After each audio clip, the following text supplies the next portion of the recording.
Good evening सभी को। Welcome to ज्ञान सरयू। आज का सेशन स्टार्ट करते हैं। आज का जो सेशन है वो उत्तर प्रदेश शिक्षक पात्रता परीक्षा टेट यूपी टेट 2014 का जो प्रीवियस ईयर क्वेश्चन पेपर है बाल विकास एवं शिक्षण विधि के लिए उसका हम अध्ययन करेंगे। तो आइए क्वेश्चन नंबर फर्स्ट स्टार्ट करते हैं। हमारा जो क्वेश्चन नंबर फर्स्ट है वो है अवप्रेरणा का वर्गीकरण होता है। ऑप्शन नंबर ए स्वाभाविक और कृत्रिम, ऑप्शन नंबर बी कम महत्वपूर्ण तथा अधिक महत्वपूर्ण, ऑप्शन नंबर सी जन्मजात तथा अर्जित, ऑप्शन नंबर डी अप्रेरणा तथा प्रलोभन। तो अप्रेरणा का वर्गीकरण होता है, कैसा होता है? इसका ऑप्शन नंबर जो है वो हमारा ऑप्शन नंबर आएगा सी, जन्मजात तथा अर्जित होता है। देखिए मोटिवेशन, अब एक साइकोलॉजिस्ट थे जिनका नाम है अब्राहम मैस्लो। अब्राहम मैस्लो ने अप्रेरणा को दो भागों में बांटा गया है। जो अप्रेरणा है मोटिवेशन को दो भागों में वर्गीकृत किया गया है। एक है हमारा जन्मजात और एक है हमारा अर्जित। देखिए जन्मजात में आपका आ जाएगा हमारा जैसे भूख, प्यास, विश्राम, ये जो आते हैं वो हमारे, और निद्रा, ये सभी हमारे जन्मजात अप्रेरणा के अंतर्गत आएंगे। और जो अर्जित आएंगे उसमें से हमारा आएगा पहले सामाजिक हो गया, रुचि हो गया, और प्रतिष्ठा हो गई। ये सभी क्या है, ये जो है हमारे वो अर्जित अप्रेरणा के अंतर्गत आते हैं। और जो हमारे थॉमसन ने अप्रेरणा को दो भागों में बांटा गया। एक उन्होंने बताया स्वाभाविक और एक बताया कृत्रिम। स्वाभाविक में जैसे खेलना हो गया, सुख प्राप्त करना हो गया, तो स्वाभाविक में आएगा। और किसी को पुरस्कार दिया, प्रशंसा दी, दंड दिया, वो कृत्रिम अप्रेरणा बोलते हैं, उसको बना करके देते हैं जो। तो इसका जो आंसर आएगा वो हो जाएगा हमारा ऑप्शन नंबर सी, जन्मजात और अर्जित। नेक्स्ट क्वेश्चन है क्वेश्चन नंबर सेकंड। सीखने की प्रक्रिया में सीखने का स्थानांतरण हो सकता है। ऑप्शन ए सकारात्मक, ऑप्शन नंबर बी नकारात्मक, ऑप्शन नंबर सी शून्य, ऑप्शन नंबर डी ये सभी। तो देखिए सीखने के प्रक्रिया में सीखने का स्थानांतरण वो सभी तरीके से हो सकता है। हमारा सकारात्मक हो सकता है, नकारात्मक भी हो सकता है, और शून्य भी हो सकता है। तो D option is the right answer. देखिए जब एक विषय का ज्ञान दूसरी परिस्थिति में सीखने की बातों को, विषय को सीखने और अन्य परिस्थिति में सीखी गई बातों का अध्ययन में सहायक या घातक होता है तो उसे हम सीखने का स्थानांतरण कहते हैं। ट्रांसफ़र कहते हैं, स्थानांतरण कहते हैं कि कोई चीज़ आपने पहले सीख ली है वो उसका आगे उसमें प्रयोग कर रहे हो, तो वो हमारा आएगा सीखने का स्थानांतरण। देखिए सीखने का स्थानांतरण सकारात्मक हो सकता है, नकारात्मक हो सकता है और शून्य भी हो सकता है। इसमें और एक क्षैतिज भी होता है और ऊर्ध्व भी होता है। दो पार्श्विक स्थानांतरण भी बोलते हैं। अगर आप डीपली पढ़ोगे बीएड में तो ये पूरा इसका अलग से एक चैप्टर है। नेक्स्ट क्वेश्चन है हमारा क्वेश्चन नंबर 3। निम्न में से कौन सा मत अंतर्दृष्टि द्वारा सीखने की व्याख्या करता है? ऑप्शन नंबर ए मनोविश्लेषणवाद, ऑप्शन नंबर बी व्यवहारवाद, ऑप्शन नंबर सी संबंधवाद, ऑप्शन नंबर डी गेस्टाल्टवाद। तो क्वेश्चन नंबर 3 का जो आंसर आएगा वो आएगा हमारा ऑप्शन नंबर डी गेस्टाल्टवाद। देखिए सीखने के अंतर्दृष्टि सूच के सिद्धांत का प्रतिपादन जर्मन के जो गेस्टाल्टवादी थे उन्होंने क्या, गेस्टाल्टवादी आपको बता दूं मैं 3 ही है, कॉफका, कोहलर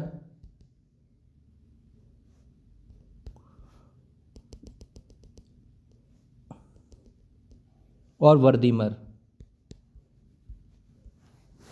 ये जो है वो गेस्टाल्टवादी हैं। तो D option is the right answer. Next question है क्वेश्चन नंबर 4। किस मनोवैज्ञानिक ने सीखने की सामग्री के रूप में निरर्थक शब्दों का प्रयोग किया है?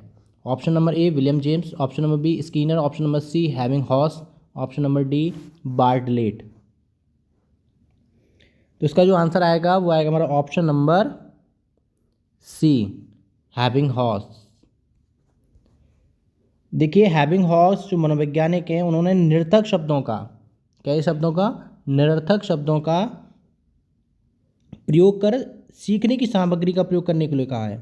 उन्होंने उनके अनुसार निरर्थक शब्दों का प्रयोग धीरे धीरे सार्थक शब्दों का प्रयोग करना आसान हो जाता है। पहले हमने कोई शब्द बोला वो उसका कोई अर्थ नहीं होता।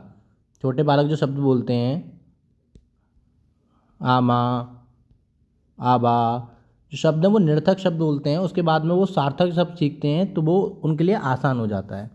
तो ये बताया था हमारा हैबिंगहॉस ने। नेक्स्ट क्वेश्चन है क्वेश्चन नंबर 5। सीखने के नियम दिए हैं। ऑप्शन नंबर ए पावलव ने, ऑप्शन नंबर स्किनर ने, ऑप्शन नंबर सी है थॉर्नडाइक ने, ऑप्शन नंबर डी है कोलर ने।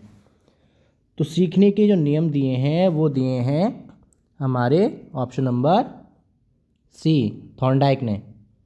सीखने के 3 नियम दिए हैं। पहला नियम है तत्परता, दूसरा है प्रभाव और थर्ड है हमारा अभ्यास। ये 3 नियम जो दिए हैं वो हमारे थॉर्नडाइक ने दिए हैं। नेक्स्ट क्वेश्चन है क्वेश्चन नंबर 6। सीखना है। ऑप्शन नंबर ए व्यवहार में परिवर्तन है, ऑप्शन नंबर बी अनुभव तथा अभ्यास का परिणाम है, ऑप्शन नंबर सी व्यवहार में अपेक्षाकृत स्थायी परिवर्तन है, ऑप्शन नंबर डी ये सभी हैं। तो क्वेश्चन नंबर 6 का जो आंसर है वो ऑप्शन नंबर डी होगा, ये सभी। देखिए अधिगम जो है, अधिगम बोलते हैं सीखने को, अधिगम या सीखना एक ही चीज़ होती है। अधिगम सीखना सतत रूप से चलने वाली एक प्रक्रिया है। ये कंटिन्यूस प्रक्रिया चलती है जो जन्म से प्रारंभ होती है और मृत्यु पर्यंत चलती रहती है।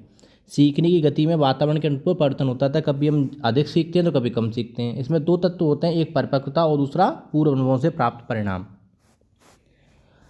तो इसका जो आंसर है हमारा वो आएगा हमारा ऑप्शन नंबर डी। व्यवहार में परिवर्तन भी होता है, अनुभव द्वारा अभ्यास परिणाम भी होता है, व्यवहार में अपेक्षाकृत स्थायी परिवर्तन भी। तो D option is the right answer. Question number 7 पे आ जाइए। क्वेश्चन नंबर 7 है हमारा शारीरिक वृद्धि और विकास को कहते हैं। ऑप्शन नंबर ए तत्परता कहते हैं, ऑप्शन नंबर बी अवृद्धि कहते हैं, ऑप्शन नंबर सी गतिशीलता कहते हैं, ऑप्शन नंबर डी आनुवंशिकता कहते हैं। तो क्वेश्चन नंबर 7 का जो आंसर है हमारा वो हो जाएगा ऑप्शन नंबर बी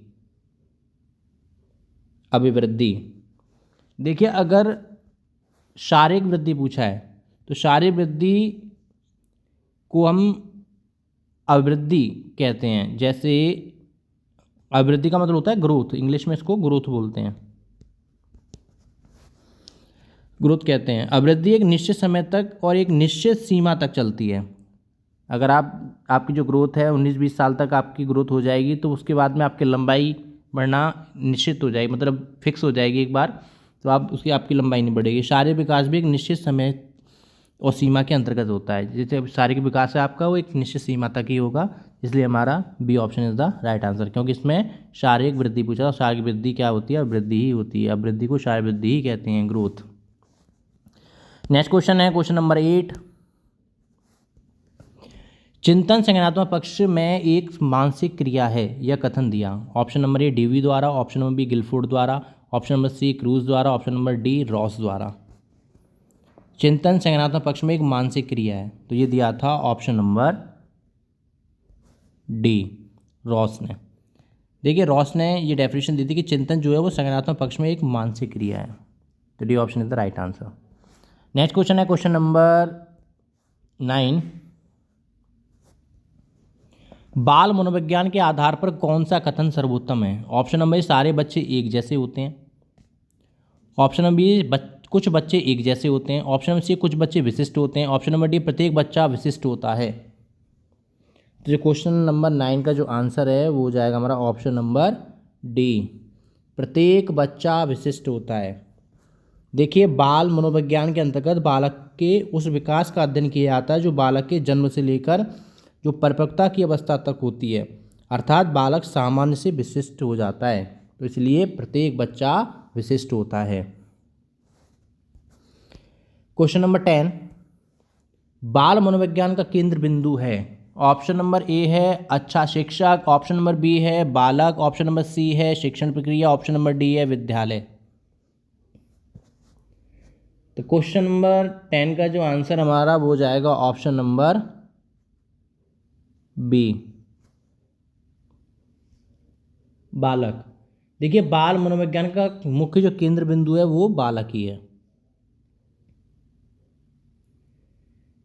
बालक देखिए, बालक में जो हो रहे शारीरिक परिवर्तन, व्यवहार में परिवर्तन अध्ययन, ये परीक्षण किया जाता है और के अनुसार ही उसके पाठ्यक्रम का निर्धारण करते हैं ताकि उनका विकास सकारात्मक हो सके।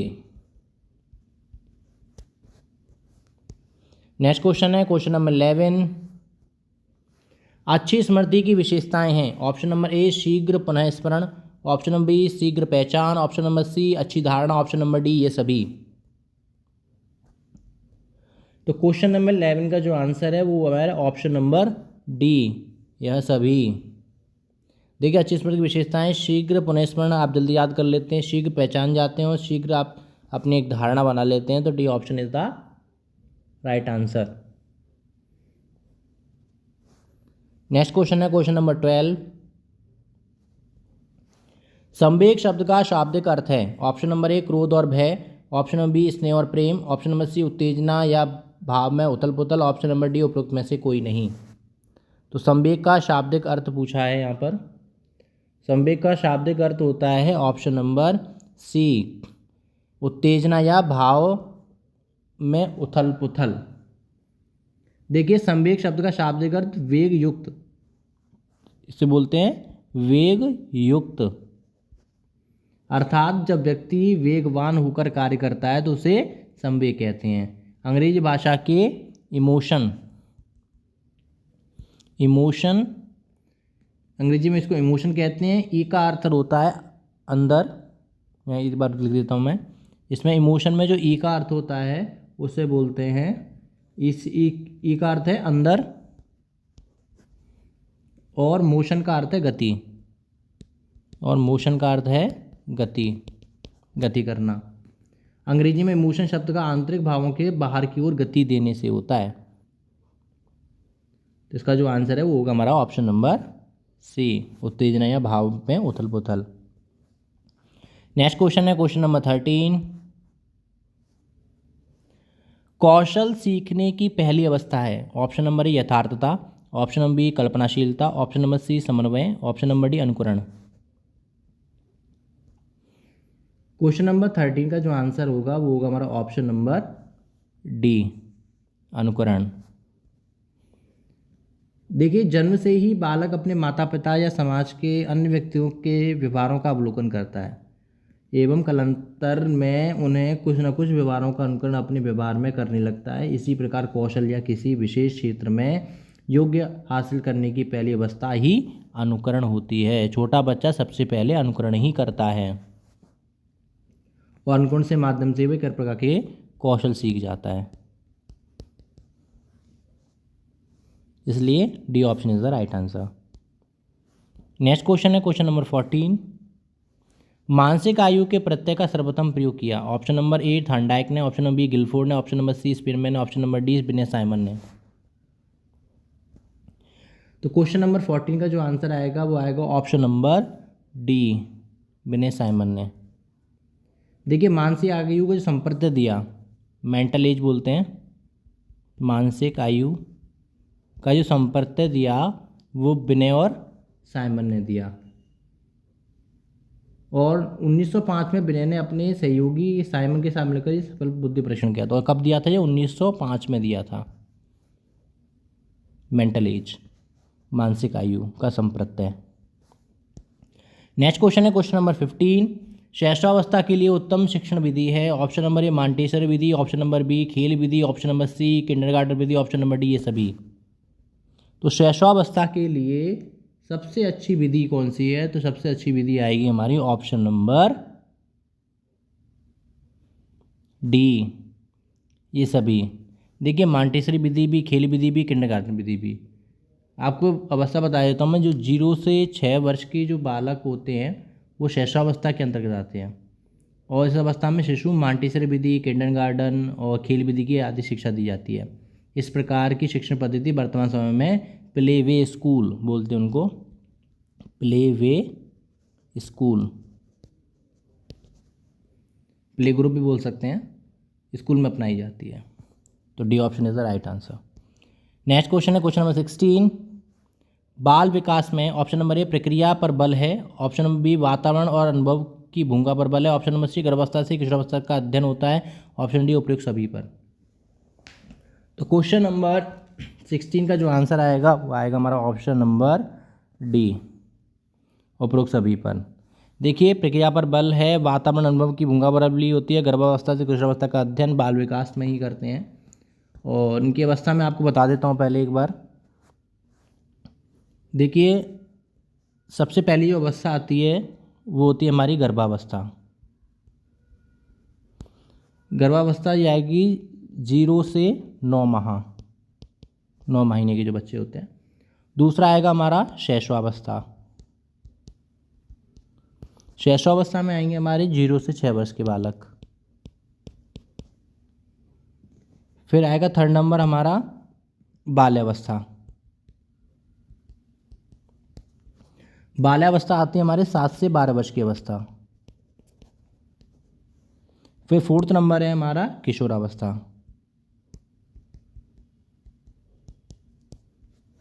किशोरावस्था आएगी हमारे 12 से 18 वर्ष।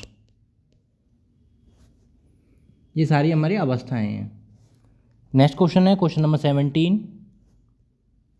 बाल विकास का अध्ययन क्षेत्र है। ऑप्शन नंबर ए बाल विकास की विभिन्न अवस्थाओं का अध्ययन। ऑप्शन नंबर बी है वातावरण का बाल विकास पर पड़ने वाले प्रभावों का अध्ययन। ऑप्शन नंबर सी व्यक्ति भिन्नता का अध्ययन। ऑप्शन नंबर डी उपरोक्त सभी। तो क्वेश्चन नंबर 17 का जो आंसर है वो आएगा ऑप्शन नंबर डी, उपरोक्त सभी। देखिए बाल विकास का अध्ययन जो है, बाल विकास के अध्ययन व्यवस्थाओं का अध्ययन भी कहलाता है, वातावरण का विकास करने वाले अध्ययन भी कहते हैं, व्यक्ति भिन्नता का अध्ययन भी कहते हैं। तो D option is the right answer.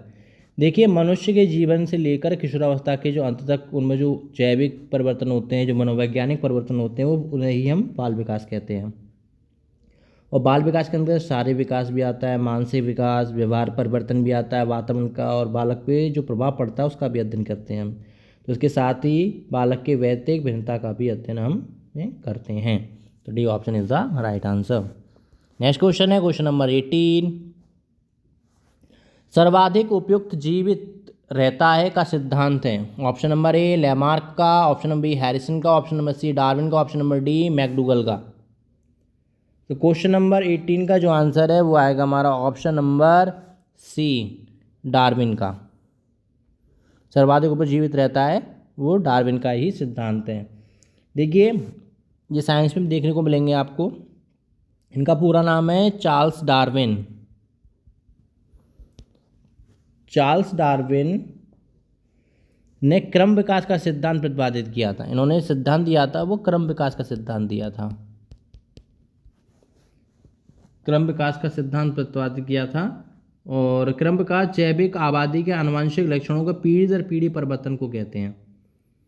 इस सिद्धांत के अनुसार प्राणी स्वयं को प्रकृति के अनुरूप नहीं ढाल पाता और उनका अस्तित्व समाप्त हो जाता है, और वो केवल वे ही प्राणी जीवित रहते हैं जो स्वयं को प्रकृति के अनुकूल बदल लेते हैं। जैसे हमारे डायनासोर, वो प्रकृति को बदले नहीं, इसलिए वो विलुप्त हो गए। तो ऐसे ये दिया था सिद्धांत डार्विन का, चार्ल्स डार्विन, क्रम विकास का सिद्धांत। नेक्स्ट क्वेश्चन है क्वेश्चन नंबर 19।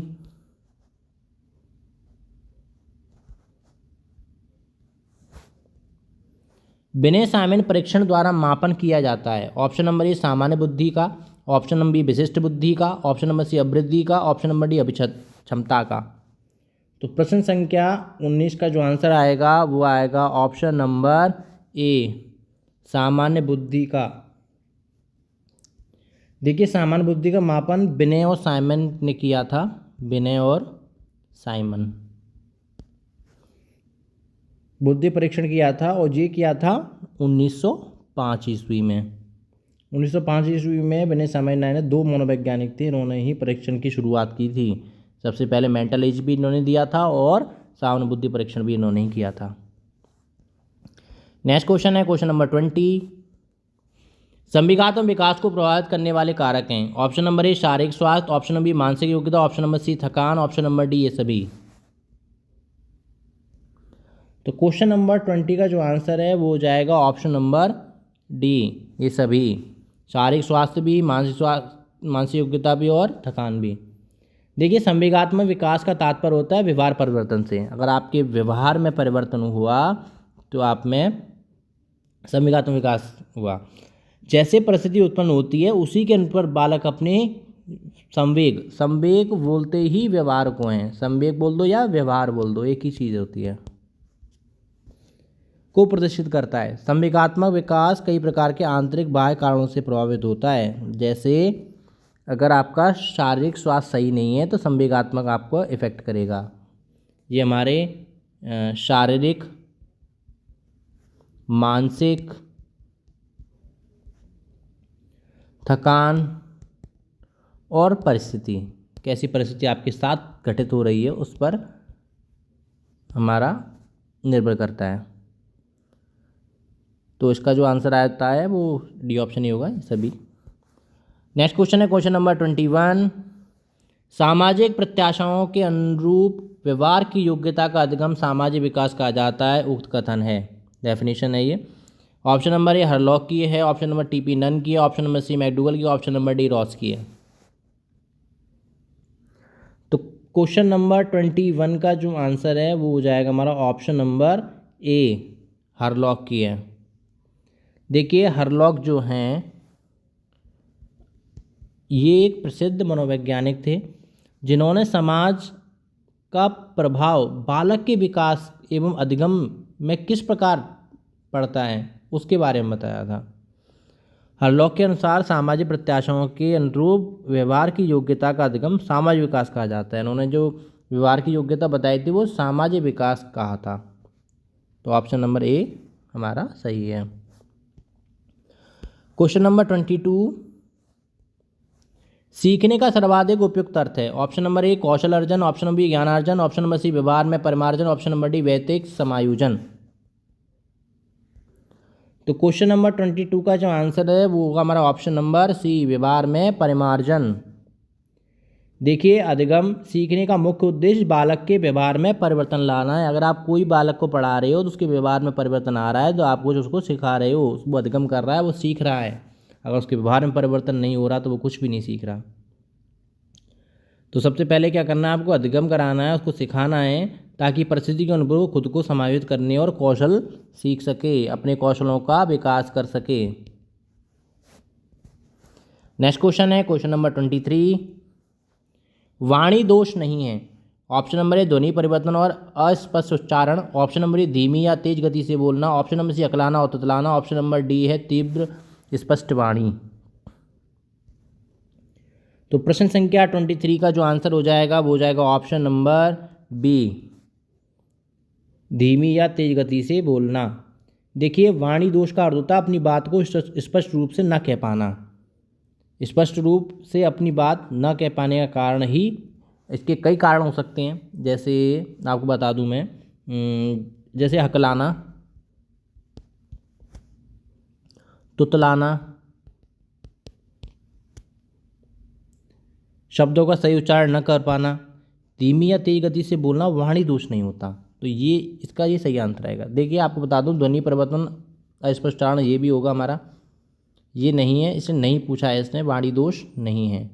तो ये भी है, हकलाना तुतलाना भी है, तीव्र स्पष्ट वाणी भी है, पर धीमी गति से बोलना ये वाणी दोष के अंतर्गत नहीं आएगा। तो C option is the correct answer. अगला क्वेश्चन है क्वेश्चन नंबर 24। प्राथमिक स्तर पर मूल्यों की शिक्षा देने का सर्वोत्तम विधि है।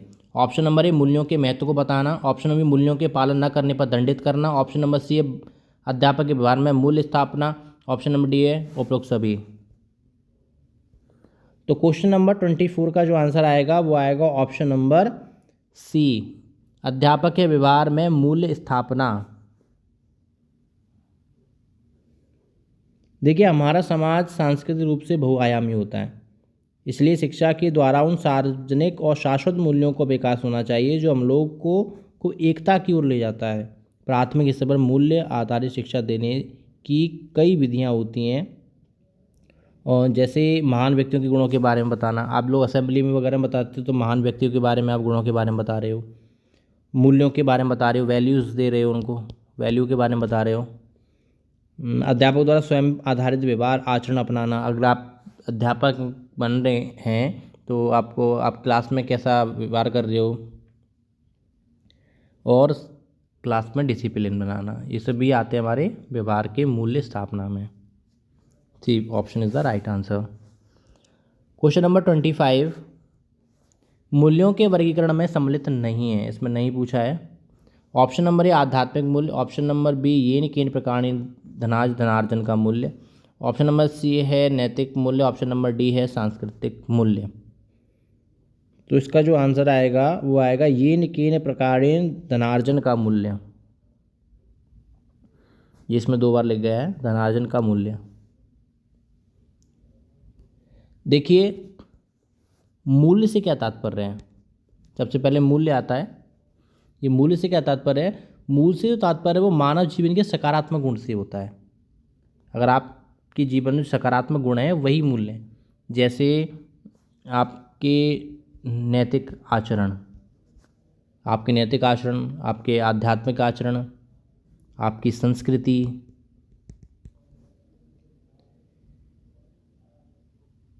येन केन प्रकारेण धनार्जन अनैतिक हो सकता है, अतः यह मूल्य नहीं बल्कि दोष है। इसलिए बी ऑप्शन है, क्योंकि इसने नहीं ही पूछा था। तो B option is the right, येन केन प्रकारेण धनार्जन का मूल्य, ये नेगेटिव वर्ड है, इसलिए ये B option is the right answer. Question number 26, व्यक्तित्व के संगठन का स्वरूप है। ऑप्शन ए सामाजिक आर्थिक, ऑप्शन नंबर बी मनोवैज्ञानिक शारीरिक, ऑप्शन नंबर सी है सामाजिक राजनीतिक, ऑप्शन नंबर डी मनोवैज्ञानिक आध्यात्मिक। तो व्यक्तित्व के संगठन का स्वरूप क्या है? क्वेश्चन नंबर 26 का जो आंसर आएगा वो आएगा ऑप्शन नंबर बी मनोवैज्ञानिक शारीरिक। देखिए मनोवैज्ञानिक और शारीरिक गुणों के मिलने से ही एक अच्छे व्यक्तित्व का निर्माण होता है। आपके जो व्यक्तित्व होता है उन दोनों से मिलकर ही अच्छा बनता है, मनोवैज्ञानिक और शारीरिक। इन दोनों गुणों से में किसी एक की भी अनुपस्थिति व्यक्तित्व संतुलन नहीं, विकास नहीं हो सकता, उसका जो विकास होगा वो संतुलित नहीं कहलाएगा। तो B option is the right answer. Question number 27, आत्म केंद्रित व्यक्ति होता है। ऑप्शन नंबर ए अंतर्मुखी होता है, ऑप्शन नंबर बी बहुमुखी होता है, ऑप्शन नंबर सी उभयमुखी, ऑप्शन नंबर डी सामाजिक निर्भर। तो प्रश्न संख्या 27 का जो आंसर हो जाएगा वो हो जाएगा ऑप्शन नंबर ए अंतर्मुखी। देखिए अंतर्मुखी व्यक्तित्व वाला जो व्यक्ति होता है उसका सबसे महत्वपूर्ण गुण होता है आत्म केंद्रित। ऐसे व्यक्ति अकेले रहना पसंद करते हैं। जो अकेला व्यक्ति रहता है वो अंतर्मुखी व्यक्तित्व वाला है और बाह्य परिस्थिति के अनुसार खुद को समायोजित करने में कठिनाई महसूस करता है। ऐसे लोग जो होते हैं वो निराशावादी होते हैं,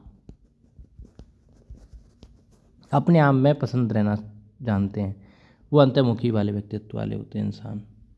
तो ये option is the right answer. Next question है क्वेश्चन नंबर 28,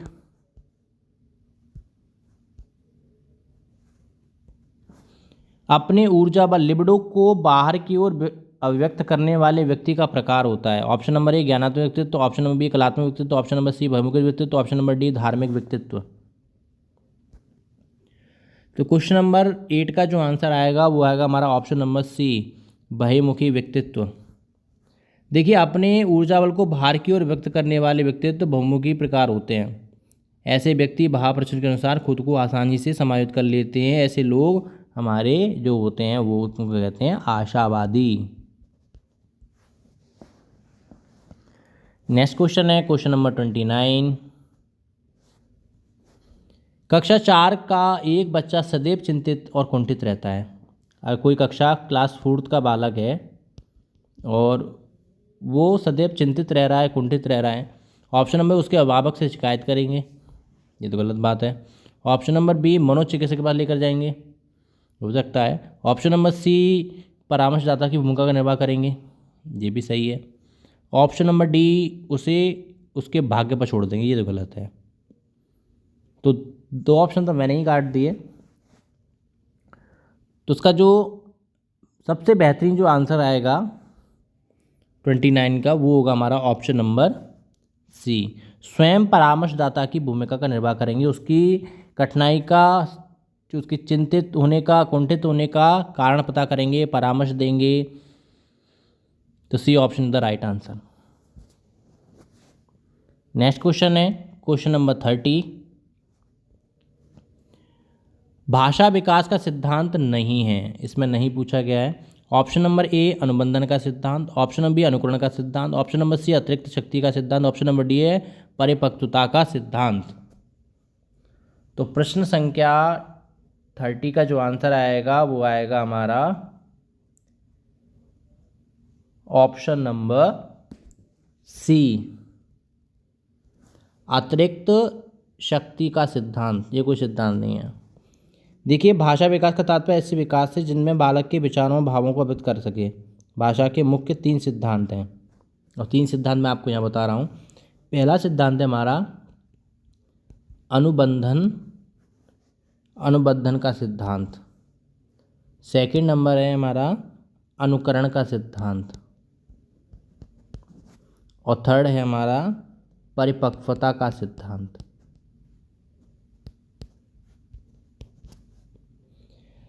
अतिरिक्त शक्ति का सिद्धांत भाषा विकास का सिद्धांत है ही नहीं।